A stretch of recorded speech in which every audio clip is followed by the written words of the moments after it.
இந்த போறப்பு தான் நல்லா ருசிச்சு சாப்பிட கிடைச்சது.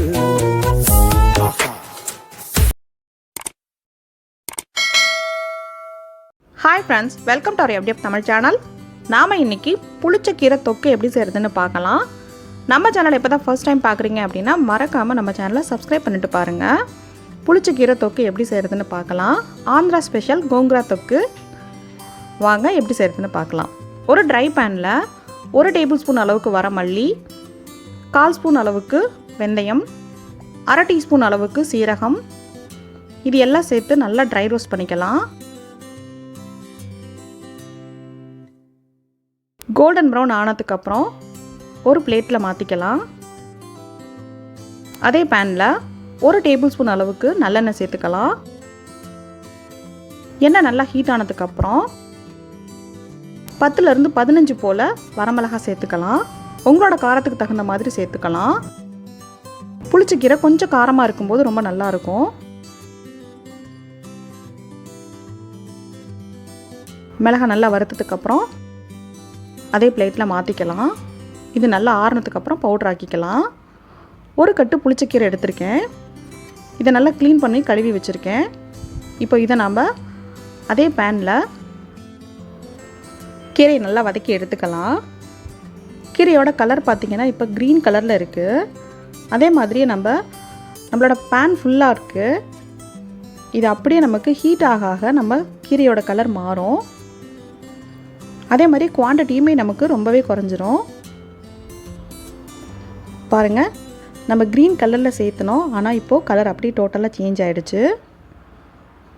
அதனோட குவான்டிட்டியுமே ரொம்பவே ஷ்ரிங்க் ஆகிடுச்சு. ஸோ இந்த மாதிரி ஃபுல்லாக சேஞ்ச் ஆனதுக்கப்புறம் ஒரு சின்ன எலுமிச்சை சைஸ் அளவுக்கு புளி ஊற வச்சுருக்கேன். அதையும் இதோட சேர்த்து மிக்ஸ்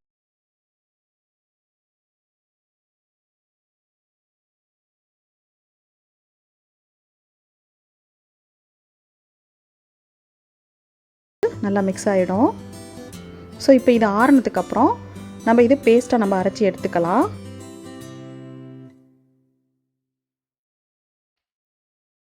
இப்போது ஒரு பேனில் 2 டேபிள் ஸ்பூன் அளவுக்கு நல்லெண்ணெய் சேர்த்துக்கலாம். எண்ணெய் நல்லா ஹீட் ஆனதுக்கப்புறம் ஒரு பிஞ்ச் கடுகு, 1/4 ஸ்பூன் கடலைப்பருப்பு, 1/4 ஸ்பூன் உளுந்தம்பருப்பு சேர்த்துக்கலாம்.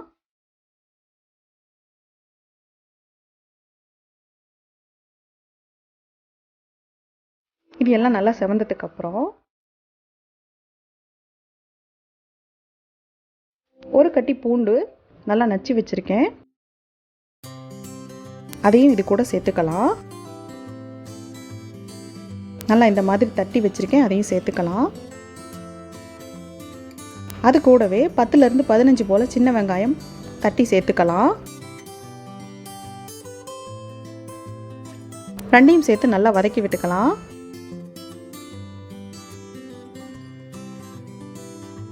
வெங்காயம் பூண்டு நல்லா வதங்கினதுக்கப்புறம் தொக்குக்கு தேவையான அளவுக்கு உப்பு சேர்த்துக்கலாம்.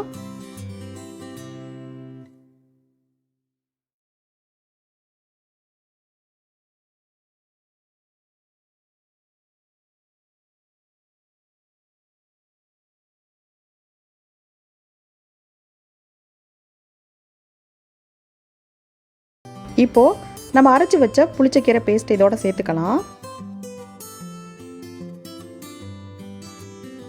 இது சேர்த்ததுக்கப்புறம் ரொம்ப நேரம் குக் ஆகணும்னு அவசியம் இல்லை.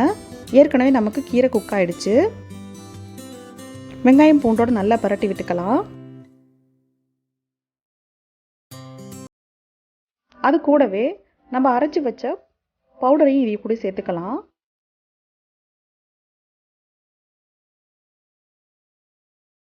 நம்மளோட காரத்துக்கு தகுந்த மாதிரி மிளகாய் சேர்த்துக்கோங்க. அதோடு சேர்த்து நல்லா பரட்டி விட்டுக்கலாம்.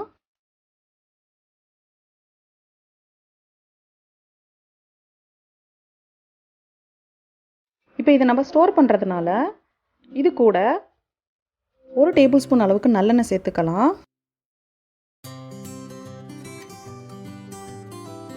அதையும் சேர்த்து நல்லா பரட்டி விட்டுக்கலாம்.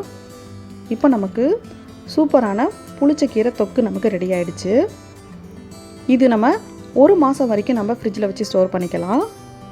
15 நாள் போல் வெளியில் வச்சு நம்ம சாப்பிட்டுக்கலாம். இது சூடான சாதத்தோட 1 டீஸ்பூன் நெய் சேர்த்து சாப்பிட்டோம் அப்படின்னா ரொம்பவே டேஸ்ட்டாக இருக்கும். நீங்களும் உங்கள் வீட்டில் ட்ரை பண்ணி பார்த்துட்டு உங்களோட ஃபீட்பேக்கை கமெண்டில் சொல்லுங்கள். இந்த வீடியோ பிடிச்சிருந்தது அப்படின்னா லைக் பண்ணுங்கள், ஷேர் பண்ணுங்கள், கமெண்ட் பண்ணுங்கள், சப்ஸ்கிரைப் பண்ணுங்கள். மறக்காமல் பெல் ஐக்கானை கிளிக் பண்ணிக்கோங்க. அப்போ தான் நாங்கள் போடுற வீடியோ உங்களுக்கு நோட்டிஃபிகேஷனில் வரும். தேங்க்ஸ் ஃபார் வாட்சிங்.